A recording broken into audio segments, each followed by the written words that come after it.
Mr. Smith, do you see criminals to my left? You don't see any.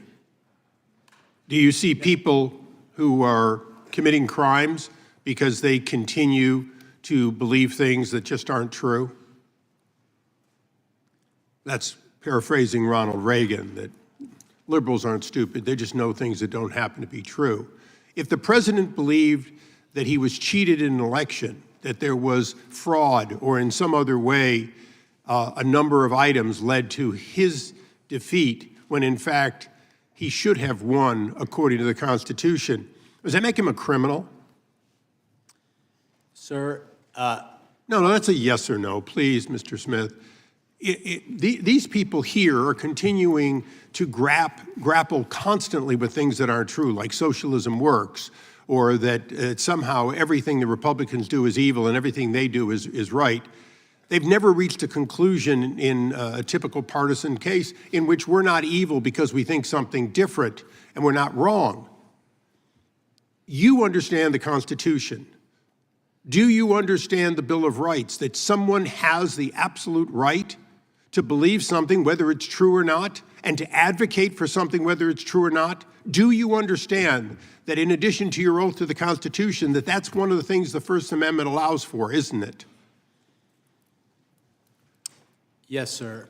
Okay, so if you know that people have a right to opine, lobby for, assert, do everything they can legally to ask for people to make different decisions, then why is it you saw criminal conduct on behalf of a president who believed he didn't win?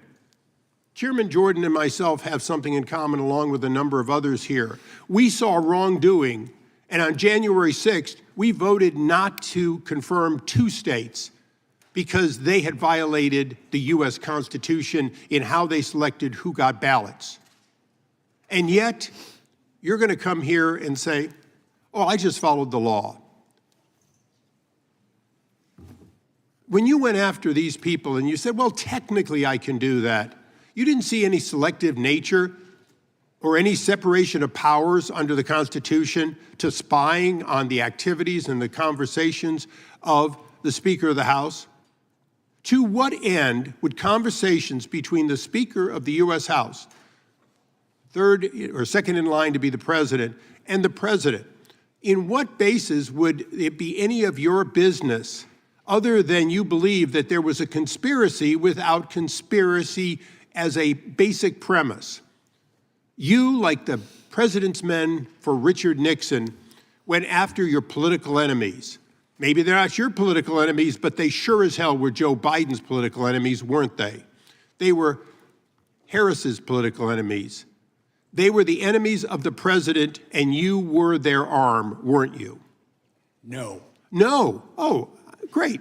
So you spied on the Speaker of the House and these other senators and so on, and informed no one, and in fact put in a gag order so they couldn't discover it. If they were not subjects of a conspiracy investigation, why did Congress, a separate branch that you, under the Constitution, have to respect, why is it that no one should be informed, including the judges?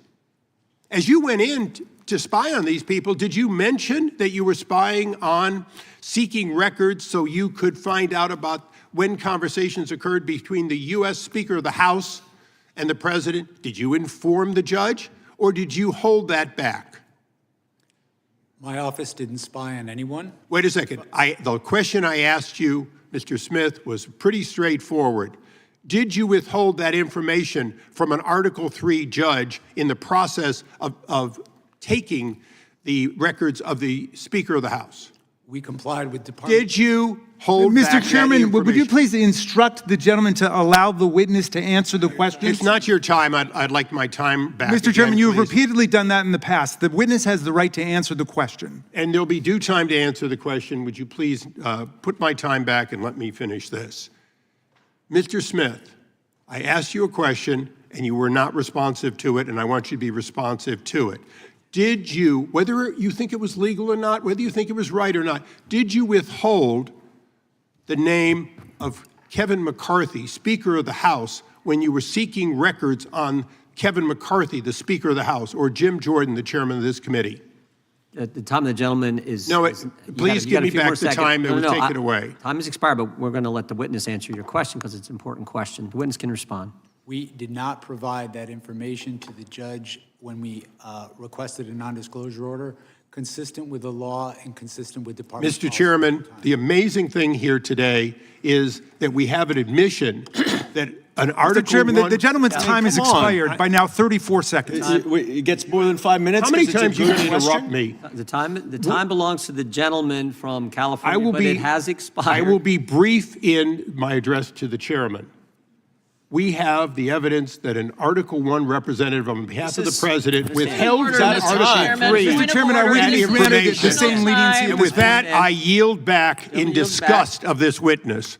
Sticking with California, the gentleman... During what was expected to be a methodical oversight hearing with special counsel Jack Smith, the atmosphere shifted dramatically when Representative Jamie Raskin openly accused Representative Darrell Issa of preventing the witness from fully responding to questions. The confrontation did not emerge from a single interruption, but from a pattern of rapid exchanges in which Issa pressed forward under strict time constraints while Raskin insisted the witness be allowed to complete substantive answers. What had begun as a structured inquiry into legal and investigative matters quickly devolved into a procedural dispute over fairness, decorum, and the fundamental purpose of congressional oversight.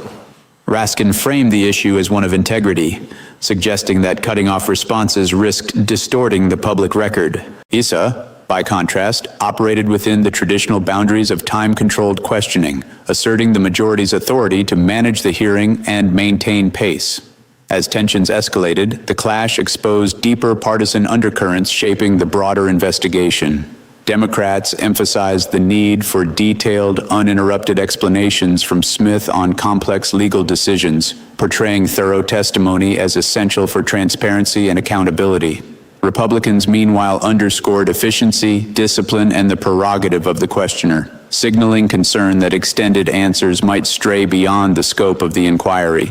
The chair's intervention underscored how the procedural battle itself began to overshadow the substantive issues under review. Rather than focusing solely on the legal merits of Smith's actions, the hearing became a microcosm of the wider political struggle surrounding the investigation, one defined as much by disputes over process and power as by the facts themselves. In that moment, the exchange symbolized the broader climate of mistrust between the parties, turning what was meant to be a fact-finding session into a vivid demonstration of congressional brinkmanship and institutional tension. Mr. Smith, let me start here. Do you see criminals sitting to my left? Do you see people committing crimes simply because they continue to believe things that others say are not true? If a president genuinely believed an election was tainted by fraud or constitutional violations, does that belief alone make him a criminal, yes or no? You understand the Constitution. You understand the Bill of Rights. The First Amendment protects the right of Americans to hold opinions, to advocate for causes, and to challenge outcomes, even if those views are controversial or ultimately incorrect. So if citizens, or even a president, believe something about an election and pursue legal avenues to contest it, how does that cross the line into criminal conduct? Chairman Jordan and I, along with several others, believe serious irregularities occurred on January 6th regarding the certification process.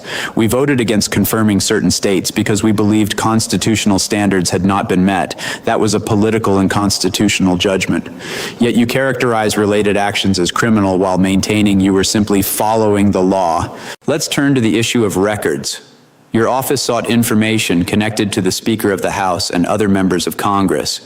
Given the separation of powers, what was the constitutional basis for seeking communications involving the Speaker, an Article 1 official, in conversations with the President? Did you inform the judge that the records involved Kevin McCarthy or Jim Jordan when requesting a non-disclosure order, or was that detail withheld? After repeated questioning, you acknowledged that your office did not provide that specific information to the judge, asserting that your actions were consistent with department policy and the law. But that admission is significant. It raises serious concerns about transparency between the executive branch and the judiciary, and about the balance of power among the branches of government.